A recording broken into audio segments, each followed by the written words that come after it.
amazing program of mediation. And then we started this conversation with Marcelo, and then Arna, and Amy, and suddenly I'm here. And between a little bit scary and nervous, and so grateful for this possibility.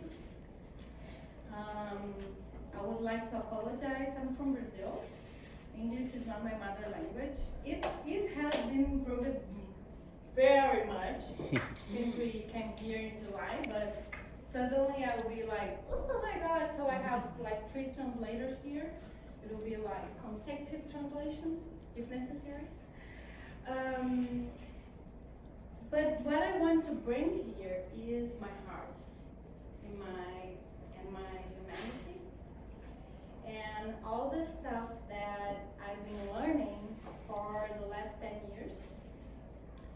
And that is the reason of my studies and my doings and my stuff.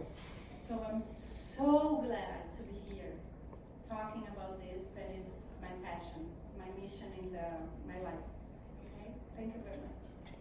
And to begin with, well, I'll have this presentation that is a kind of guidance for me, but I can send you later if you want. So I'll pass this sign-in sheet, and if you want to receive this, just put your name and your email address, and we make sure that you receive it, okay?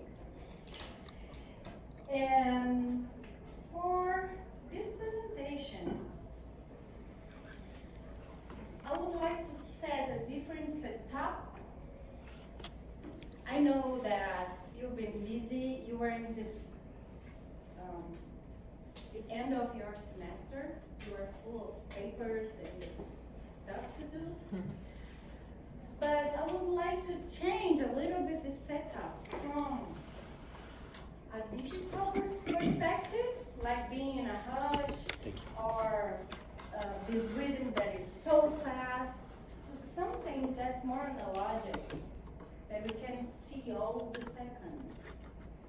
So the rhythm will be like bossa nova and not like metallic rock and roll. So I would like to create this feel here in this room to enter in another possibility of seeing something really different. Okay. From hard work to soft, and from talking to listening. And it will be pretty much about listening and deepening our listening. And not listening with our ears, but listening with all our body, all our humanity, all our soul. It is about really being in contact with another human being. It's all about connection. So, people ask me, what is ontological coaching? It is really hard for me to explain, but I'll try. When I talk about ontological coaching, I'm telling you that when we are in a coaching session, we are, of course, looking for a future place that I want to go. But not only this, it is include myself as a human being in this journey. Because paper accepts every plan. We can write down plans and plans and plans, and sometimes it doesn't happen. Why? Because there's a huge factor here that is about, there's a human being there executing this plan. And sometimes it's forgotten, this human part of the equation. So, ontological coaching means that every single thing we do, there's a human being doing this thing that is completely different from the other one. So a plan can serve to Ricardo but cannot serve for me, and vice versa. Because we are not the same. We are completely different people. And I'll deepen a little bit more later, okay? But ontological coaching is about including the human being that is being in the equation of the transformation. Okay? It is not only a process, but it is like tailor-made in this process with this specific human being here in front of me. My experience is that when I found this program that I did, it is a certification there in Chile, a 1-year program, I became fascinated because I came from the body and emotional background in my first career. I'm a physical therapist and a physical educator. That's why I deserve. And when I found this program, in this program I could have skills and concepts to put the body and the emotion side of our humanity in the equation of the coaching. It is not about what I do, but from where I do it. So I could incorporate in my skills as a facilitator, as a team building consultant, this side that is so unknown for us, because in some moment we divided the exterior world and the internal world. The external world is about doing all our stuff, our to-do list, our skills, and the internal world is about what I'm feeling. And it's just like things that are like with less importance. And we never could match these two words again. And for my experience, it was the beginning, the middle, and the end of my own suffering. Because it was like living two different worlds in one body, and I was like divided. It was like I welcome to my work, and okay, you can come here. I'm struggling with something in my house, but you know what? Here we don't talk about emotions. And it's not because we don't want to, it's because we don't know how to talk about this. We don't know how to deal with our emotional field, the emotional part of us. And in my experience, it was like, oh my God, it was like magic. It really was like magic. And I started my own journey of learning, and I'm still learning. And I learn every day. I learn with every relation. And suddenly we realized ourselves here in the United States, and we started talking about this mediation process and all of this that is amazing.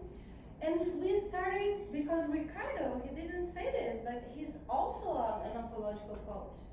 He did the same program, like met some years later, because he couldn't even start.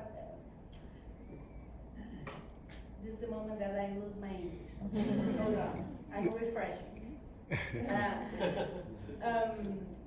So Ricardo took this program because I started talking so much about this, and he said, I want to know this.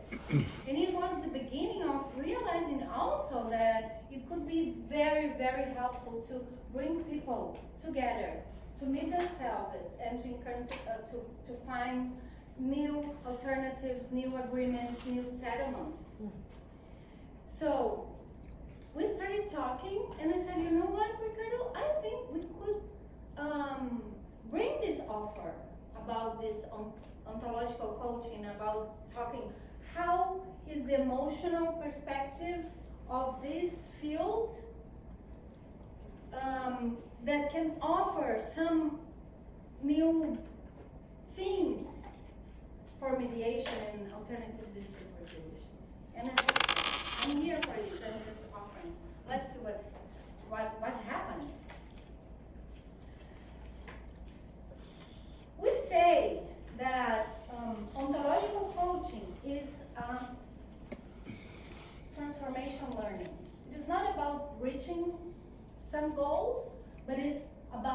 transformation. We are, I will deepen later, but we call that we are observers of the reality, and as observers, we act. And acting, we find we reach results. And sometimes, if the results are not the ones that we are expecting, the first loop of learning is about reviewing the actions. We call this first level of learning. And sometimes it works. For example, when we are learning how to drive a car, and you see, you must do this and that, and sometimes you have to change and repeat and repeat. Sometimes it works, and you can get the results you are expecting. But sometimes you don't. Sometimes you cannot do this. And why? Because we have not only to see the actions, we have to observe and reveal the observer we are being in order to do this kind of action and to reach these results. And this we call second level learning. That is transformational learning. And here the ontological coaching is placed. So we are including the human being in the equation of the action and results, the equation of action and results, okay? Okay, I'll put this picture here, and I just wanna ask you a question that is like, what do you feel when you look to this picture? And feeling is like a word, it's not an explanation. I feel that, blah, blah, blah. No, I feel this. What do you feel? What is the first thing that comes to your mind? You don't have to think about it. It's so like essential. We just, when you read something, we just are impacted with something. Things just show up for us. It's not good or bad, it's just us. I would like to hear some words. If you can. Interesting. Interesting, okay. Interested. Interested. Colorful. I feel it's color. Color. Overwhelmed. Overwhelmed. Oh, right. Overwhelmed. Confusion. Confusion. What else? Impermanent. Impermanent. Curiosity. Curiosity. Alive? Depth. Oh, sorry. What were you gonna say? Depth. Death. Did you say death and I said alive at the same Relevant. time? I said alive. Alive. Alive. Wow. It's painful. Painful. Look. Why couldn't you just bring me one word, the same word? Why do I have to math representation? It is just because of this. We don't observe the same thing. It is just a picture. There is nothing there that is telling that it means alive or depth or confusion. But for me, or for you, each of you, it's like you are being impacted in the same way. Why? Why does it happen? And here I'm going to bring the observer model. That is the basics of ontological coaching. That to observe is an equation that is equal see and interpret. Where see is a biological phenomenon that unites us as a species. Unless we have some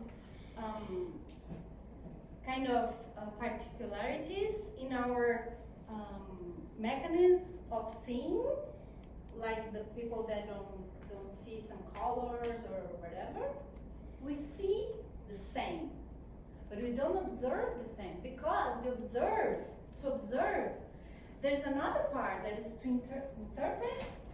That means that it's our interpretative work that makes us unique.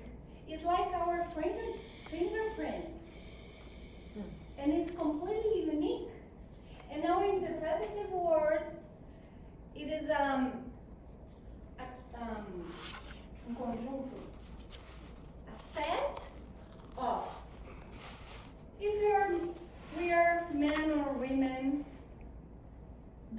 place we are born, our generation, our experiences, our religion, the country, where did we study.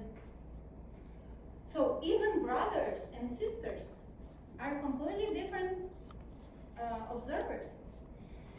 So we have many observers in the world as many people we have. So it really makes something important here. We don't live in the same world. Never. We are living in billions of different worlds.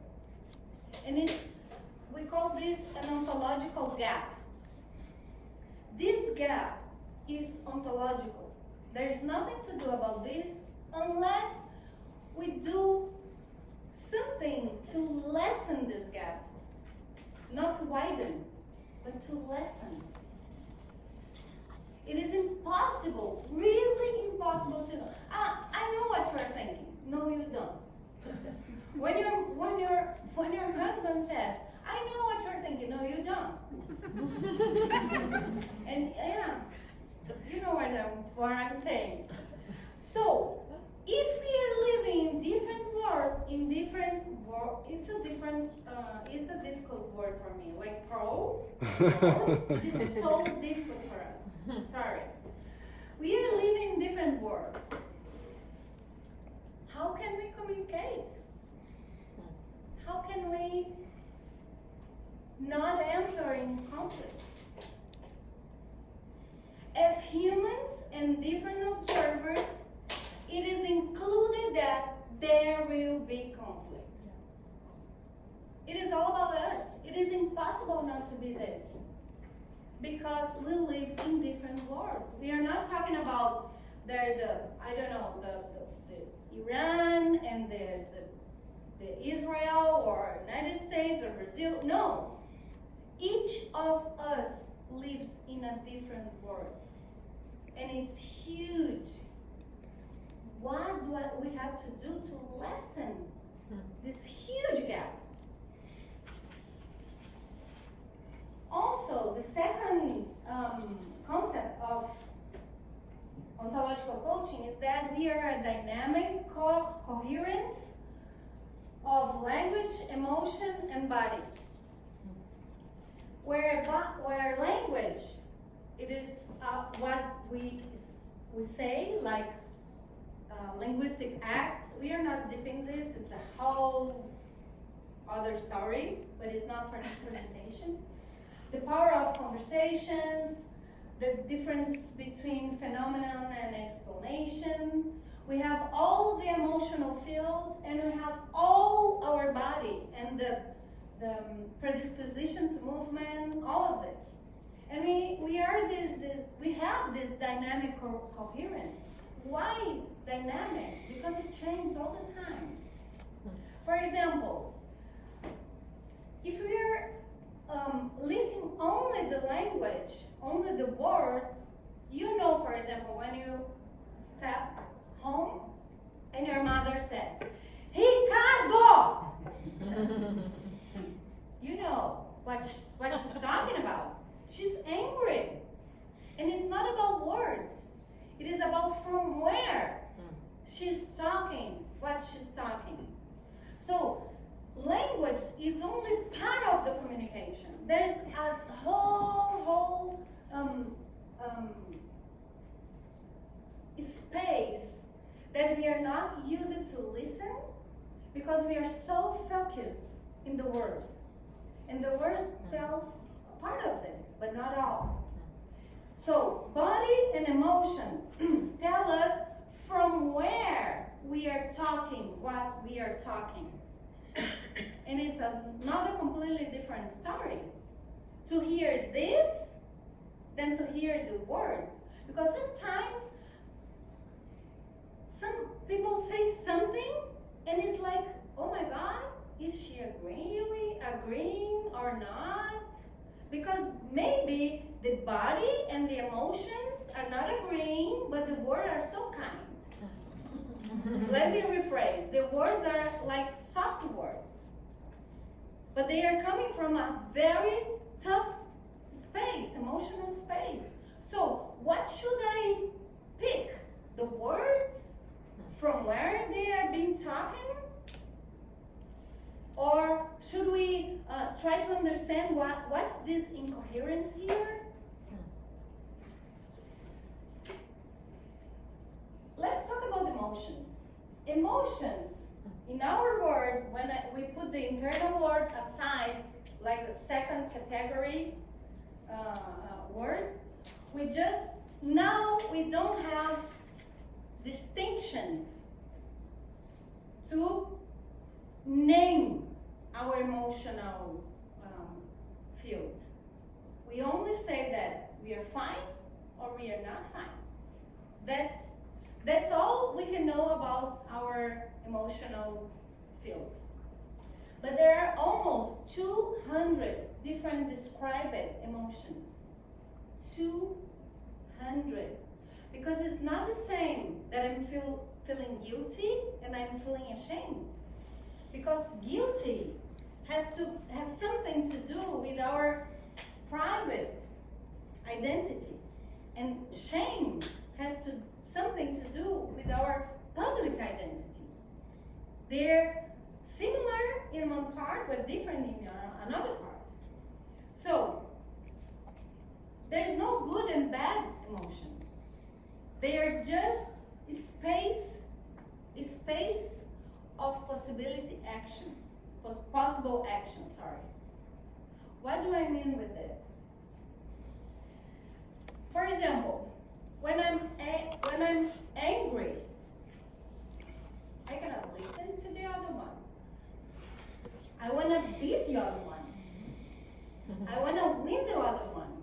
I want to revenge the other one.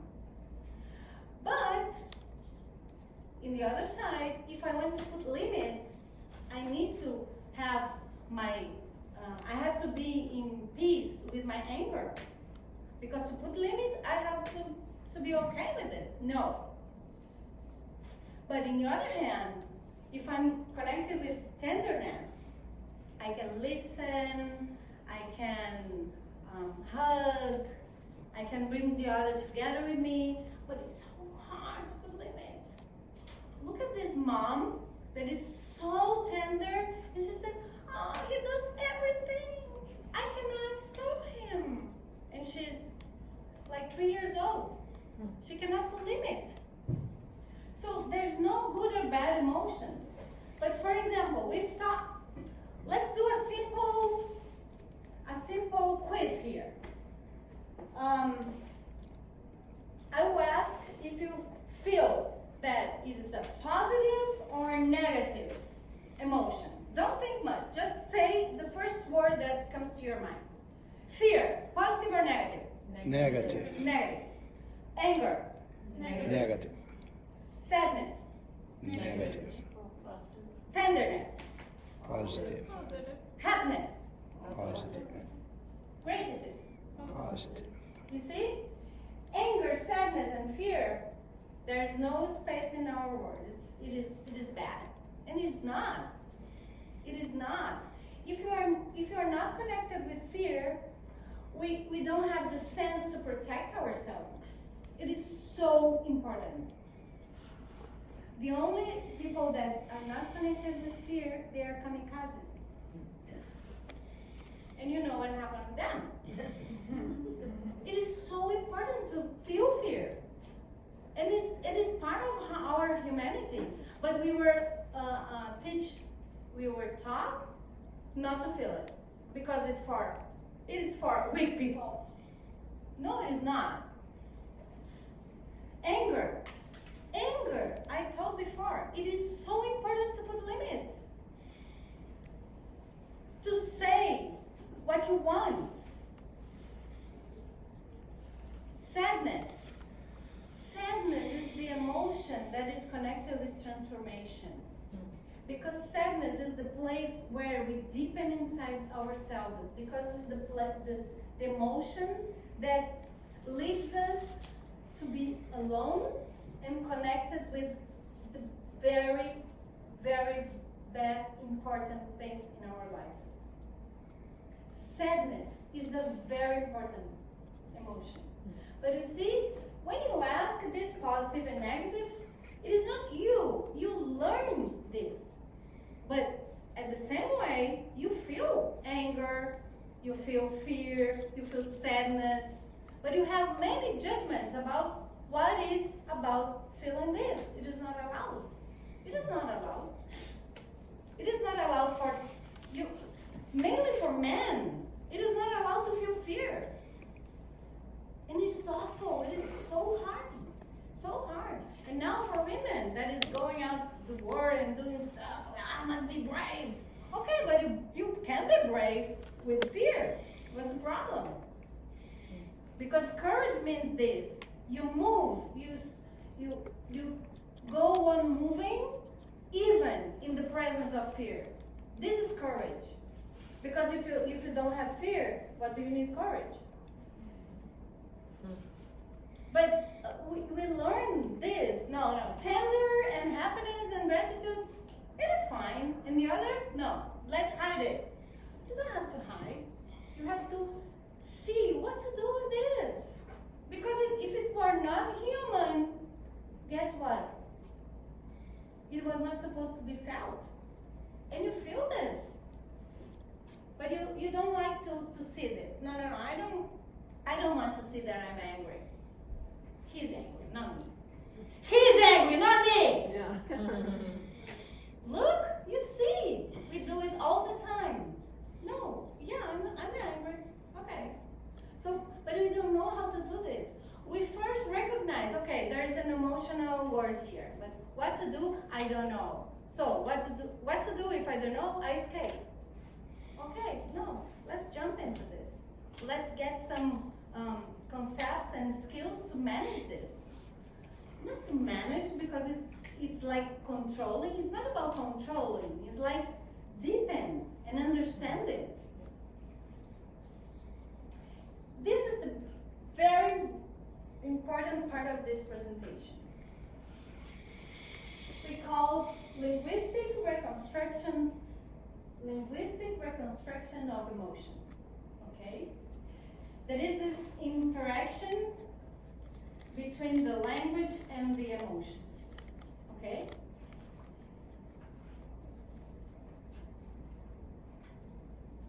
I'll start with an example.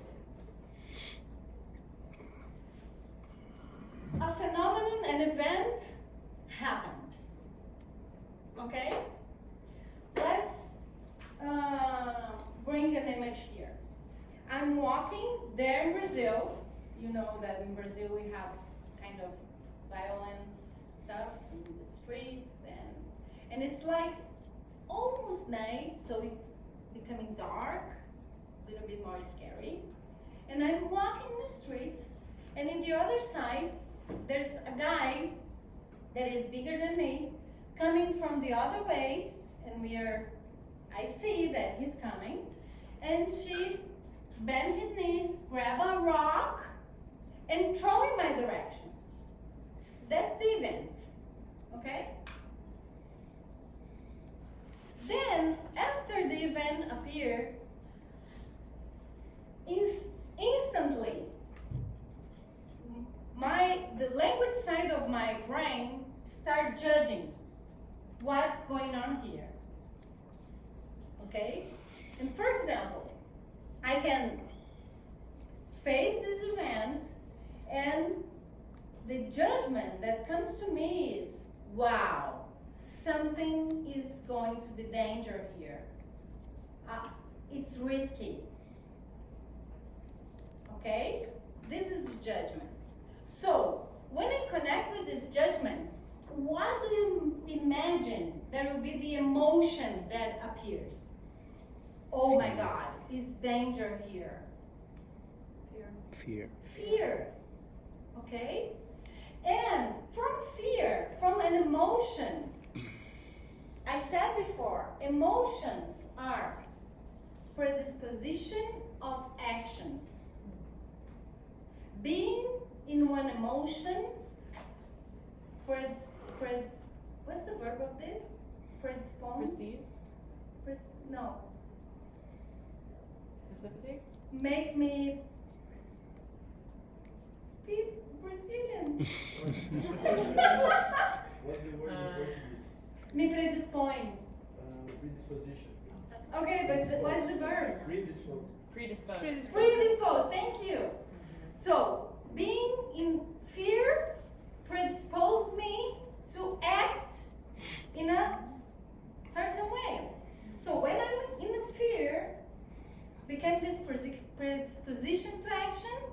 That is, if I'm in fear, the three basic actions that can come from fear is run, escape, paralyze, or attack. But I don't attack because nothing. I attack to protect myself. Okay? That's the three basic main actions that can come from fear. But let's come back and let's do the same event.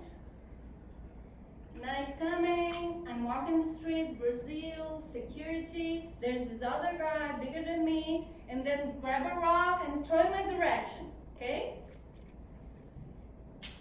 Then, the judgment that comes to my mind is, how dare you? How dare you? I didn't do anything for you. It's not just. It's not fair. It's not fair. Who thinks he is? Come on. How dare you? What's the emotion that comes to your mind? Anger. Anger. And it's a completely different space. A completely different emotion. There's nothing to be with fear. And from anger, there's another predisposition. When we are in anger, inside the anger, the predisposition is to attack, but not to protect myself. It's to revenge. I want to win you because it's not fair. It is not fair.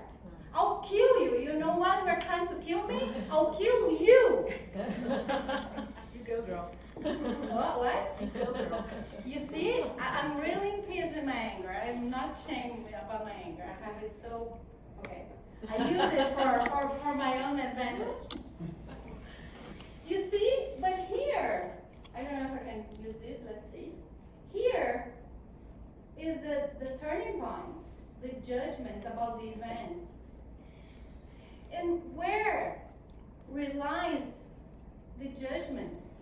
In the observer, there I am. So, if we are walking, me and Ricardo, in the same street and this event occurs, maybe we have different emotions coming up because of different judgments and completely different actions. Completely actions. So, the emotions that appears in our lives, you know what? They don't have to do with the They don't have to do about the phenomenon. Nothing to do. The phenomenon are phenomenon. They're appearing, disappearing. They're just facts, like neutral.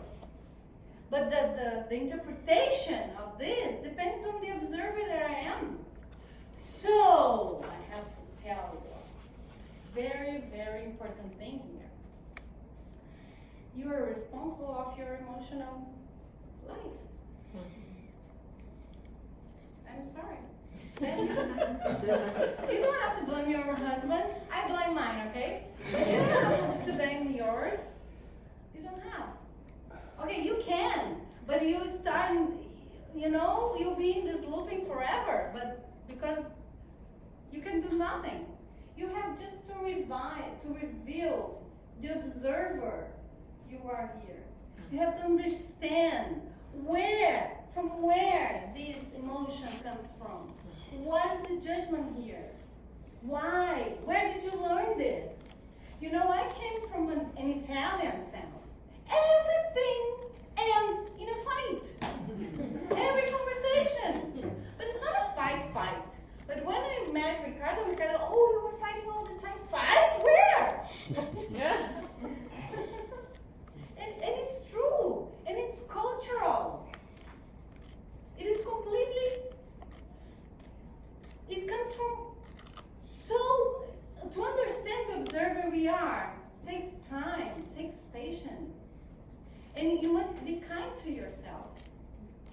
I don't have this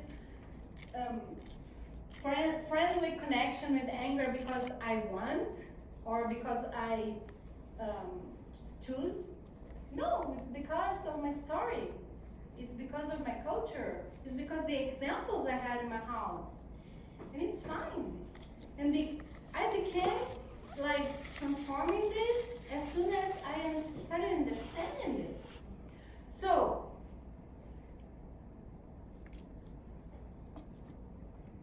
I put here a list of emotions.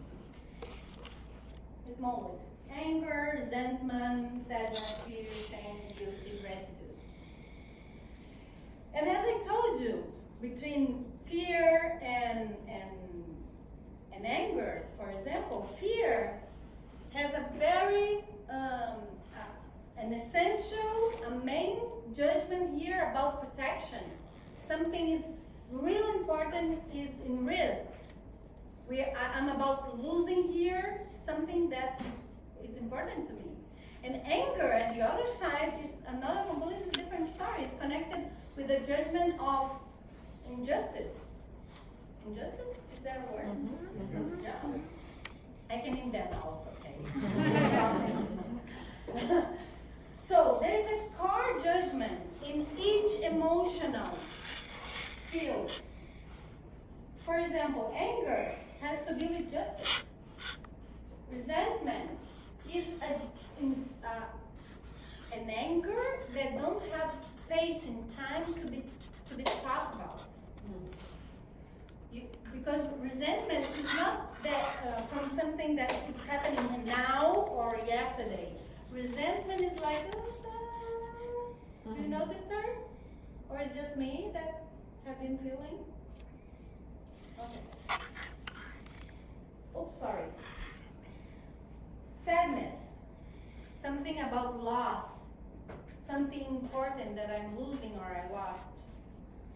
Fear, eminence of loss. So fear has to be to the future. Nobody feels fear about the past because it's something that maybe I'm losing something. And sadness is about past, but they're about losing stuff. Shame, public identity, and guilty, private identity. Someone can be ashamed but not guilty. There's completely different stories. Gratitude, satisfaction, and the possible actions from each emotion is like their anger, attack, revenge, resentment, distance, coldness.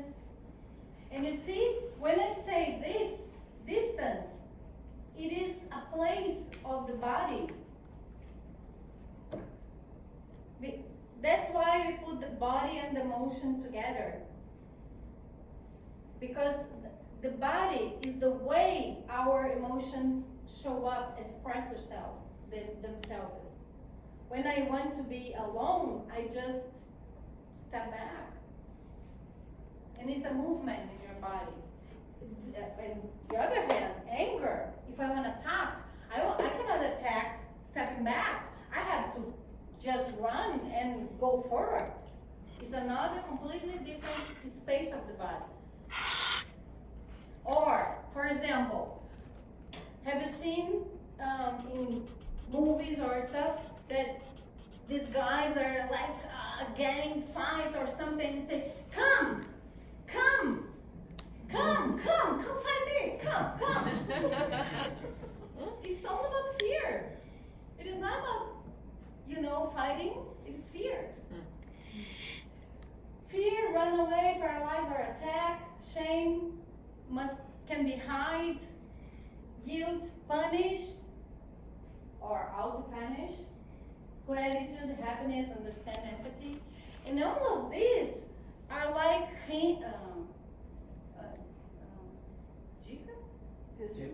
tips or possibilities, but it's not a rule.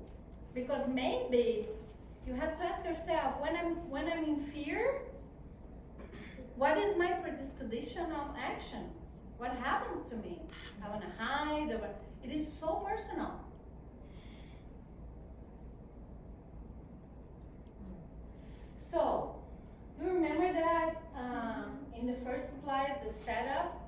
was about changing the setup. It is all about listening. It is like, instead of keep focusing on the words, like spread to a very, very large picture of listening. And listen with your own,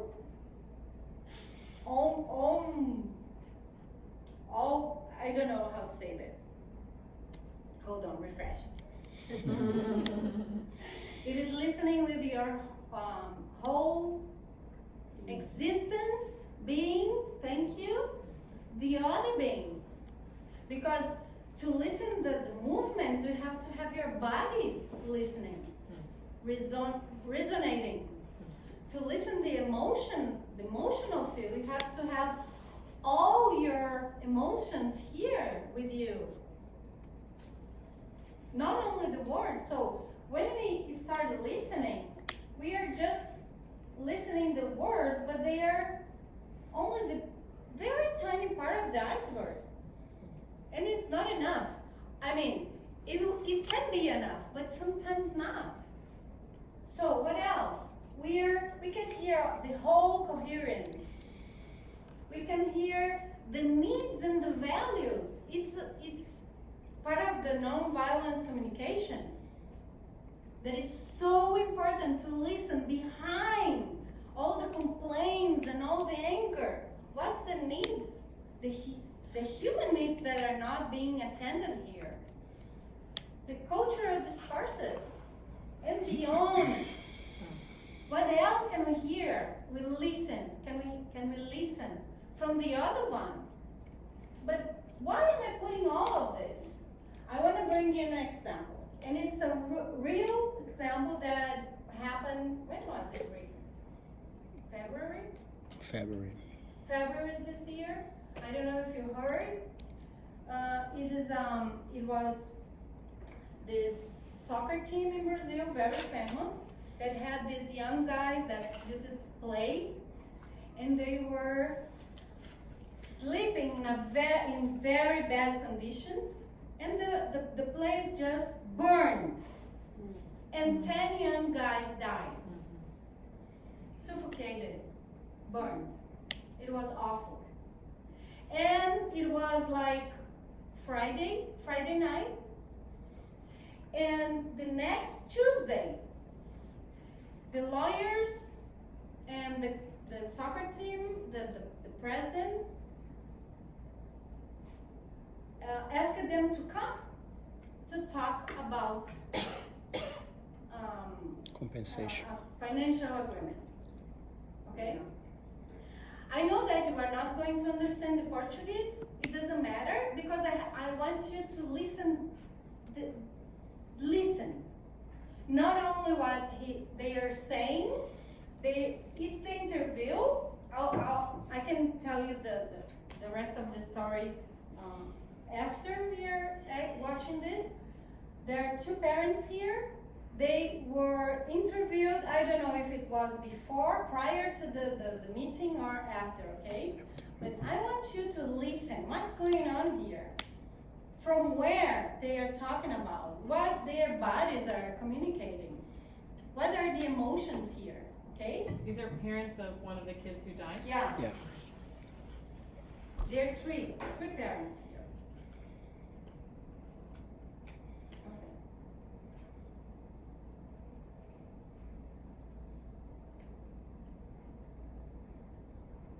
It's my first time. Hold on. There you go. I hope it works. Estou perplexo com a atitude do Flamengo, uma falta de respeito com a gente, pai, entendeu? Em nenhum momento o que foi passado estão dando apoio nenhum. Eles estão brincando com a vida dos nossos filhos. Queria saber se eles não foram pais, se eles não são pais, pelo que eles estão fazendo com a gente. Além da pena ao nosso filho, a tortura que o Flamengo está fazendo conosco. Exatamente por não definir nada, não tem adesão, nós vemos aqui como bobos, palhaços, somos desamparados por todos, não se sentimos acolhidos por ninguém, principalmente pelo Flamengo. Iniciaram What did you hear from that one? Sadness. Sadness. What else? Anger. Anger. Injustice. Injustice. Hopelessness. Hopelessness. Yes. See? A reunião falando que os nossos filhos não tinham valor, tá? E vem falando nesse tom e aí falam besteiras. Torcedor do Flamengo do Brasil inteiro que vem nos mandando mensagens, tá? Vem mandando forças para nós. Eu peço a eles que reflitam pro time que estão torcendo, tá? Olha o que o seu time está fazendo conosco, tá? Tenho certeza que eles estão do nosso lado, tá? Que isso não se faz nem com o cachorro. Simplesmente não houve negociação. With this one. Injustice. Revenge. Frustration. Frustration. Revenge. Despair. Despair. O Flamengo passou para toda a imprensa que estava dando todo o apoio para os pais. Meu filho morreu 5 horas da manhã, na sexta-feira, dia 8. Eu recebi ele no caixão 4 horas da tarde, lá em Oliveira, no sábado. Então eu não sei que apoio que é esse. Eu até hoje, igual o Cristiano falou, eu não recebi um telefonema do Flamengo. Eu recebi um apoio, eu recebi um tapa no peito. Esse aqui, ó, eu não vou ter mais para abraçar, não, ó. A torcida do Flamengo abraça o time, né? Mas o presidente não teve coragem de abraçar os nossos filhos. In this one. Sadness. Sadness. He's furious.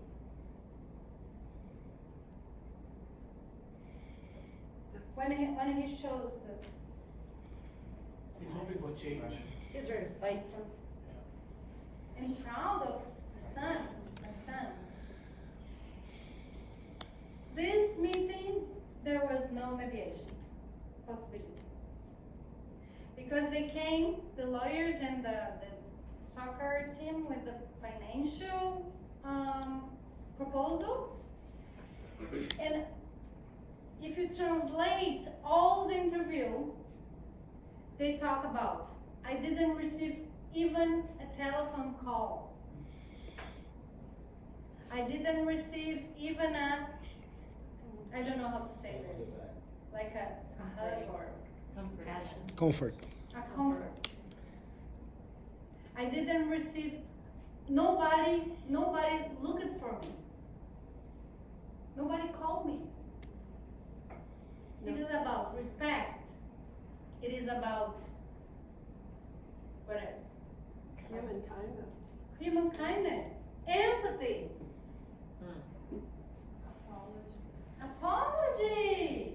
Apology. It is so, there's this amazing discipline here. Apology, forgiveness, and Reconciliation. it is so important. Because what? Because it changed completely the emotional field in order to be possible, to act, to come together to a settlement. But without managing this, it is not possible. There are many things that money cannot buy. Manners, morals, respect, character, common sense, trust, patience, class, integrity, love. Love! Just imagine a father losing a son burned. And we are going to talk about money. What? There's no way. So, what is the point here? What I would like to bring is how we can deepen in this emotional field to be possible to set the perfect ground to walk together, the two parts, to meet in somewhere in between, to settle an agreement and settlement. Without managing, and again, it's not about controlling, but truly understanding the emotional field, it won't be possible. How can these guys with sadness, hopelessness, anger, fury, can sit down to talk about money? It will be impossible. So, as we shared many things, me and Ricardo, and he is studying mediation, but I know that it's negotiation and all this stuff, but I'm with this of mediation. It's like mediator has as this person that has this ability to bringing always in the hidden part of the iceberg to the surface, to deepen, to understand, to be possible together, to walk and to meet each other. Because just imagine, I want to kill you. How can I accept something you are proposing to me? No. I'm here to propose to you. It's not possible. So how the mediator can have the skills to navigate this hidden part of the iceberg? And here I brought two quotes. The essential difference between emotion and reason is that emotion leads us to action and reason to conclusions. As mediators and as coaches, we do not want to conclude anything.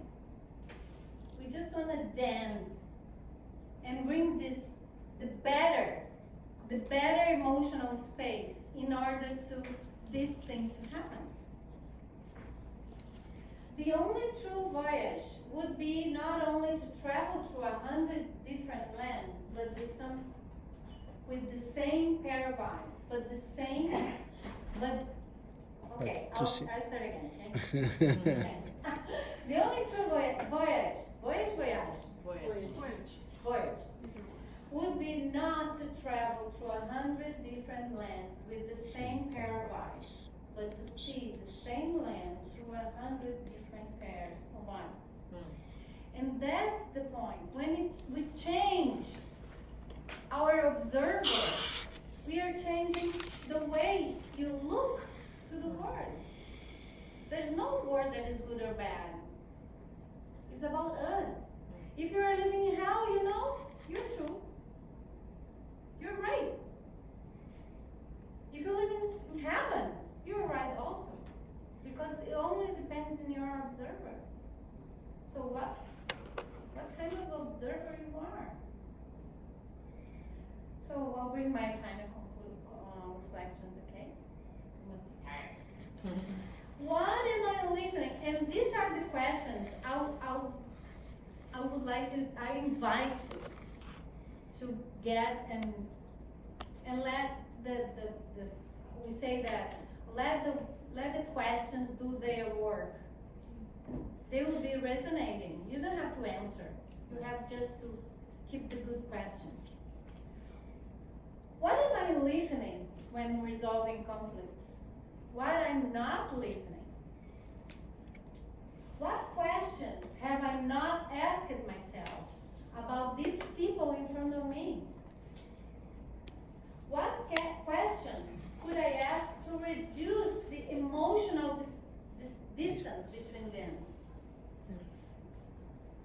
What new possibilities will there be from this new field of conversation, from these new possibilities?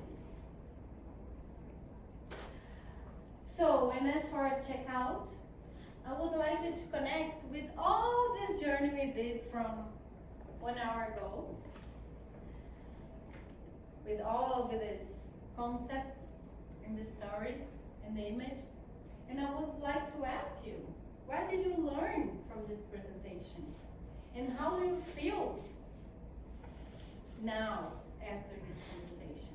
And I really would like to hear from you. I feel proud.